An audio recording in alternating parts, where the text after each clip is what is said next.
so many ways, SCI-Arc has redefined not just what an architecture school is, but to some extent what architecture is.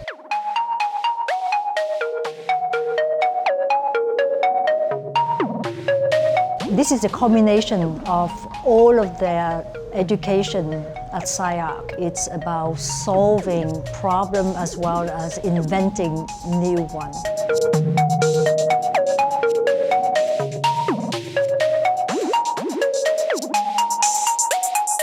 I think being an architect is a way to understand the world and to understand how things come together and to understand culture at large. Part of, I think, what Thesis is and becoming such a public event is to try to reach out and also figure it out how we can expand the relation between architecture with the world.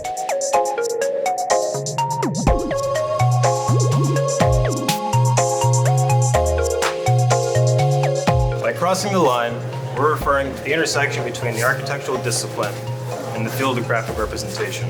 And that allows us to create a kind of framework that begins to help us position different kinds of infrastructure and architecture. You guys are kind of exploding architecture into a whole bunch of sub-ideas about facades, about a stair, about a bridge.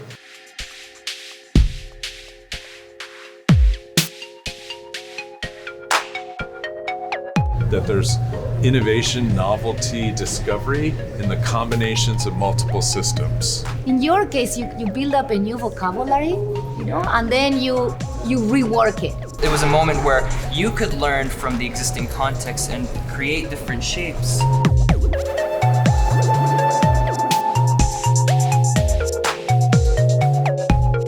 I'm less interested in looking at it in this way. I'm a little bit more interested in looking at it, let's say, even in terms of forms and in terms of figures in a drawing like this. And I think there's a richness in that looseness. It's almost like a loose fit condition. There's a world making, this is what I mean, I think all of these different things seems to be designed as if they contain a world in themselves. A lot of people see thesis as the end of architecture education. I always saw it as the beginning of people's careers. So it's interesting that it's both that transition moment where you finish school, but you begin identifying what are the questions that interest you.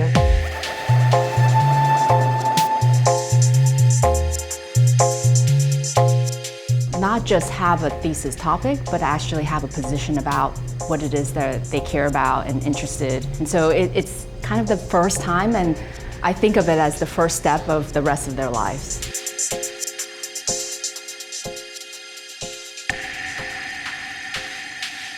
If you look at the architect's job, it's not a news story, it's an editorial. How we as architects have the capacity to engage in these kind of conversations, we also need to question what the nature of our practice is. The metaphoric transparency and the physical transparency, it could be the transition between like the nature part and the urban part.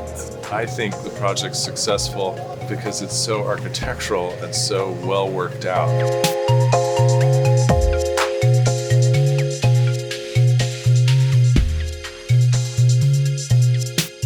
As humans migrate inland, we aim to expand the tools and the means of architecture to shelter various life forms. An adaptable monument in which the ruination of the ground is an opportunity for other life forms.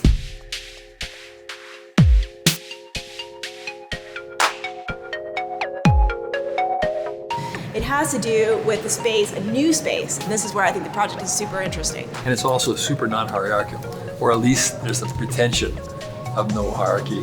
So there's people more or less work in the same levels of environments, and they no longer have ownership of their environment, which is huge.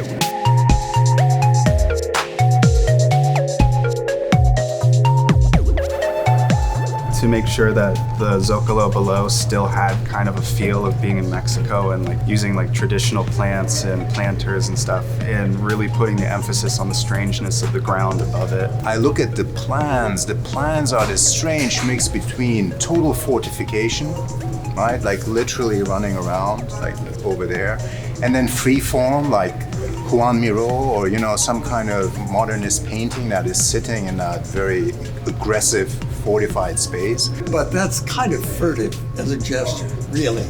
Or it's surreal. Brilliant choice of a thesis project. just fantastic. But we're not going to be able to do this justice. We could be here for 3 hours today.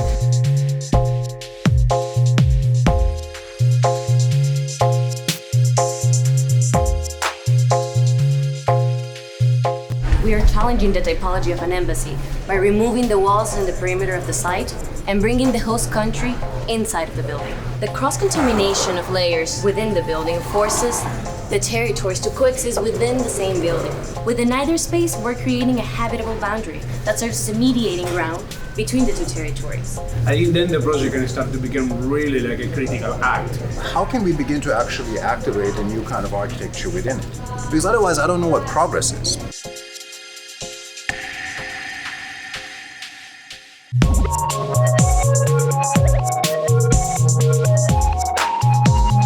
There are architectural moves here that are suggestive to me of different ways forward in the discipline that move beyond the traditional limits of this one program in this one place. And that to me is a success. I think we need to leave enough space, especially in the scale at which an undergraduate thesis operates, for someone to really just interrogate an idea.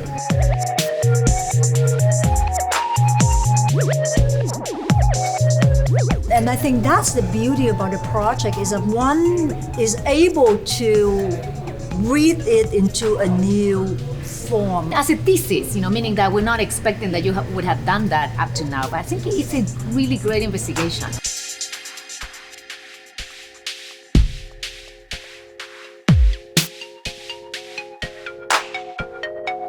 We can see virtuosity move into almost a kind of end game of a project, as well as some projects that are incredibly profound in terms of the question that they're asking.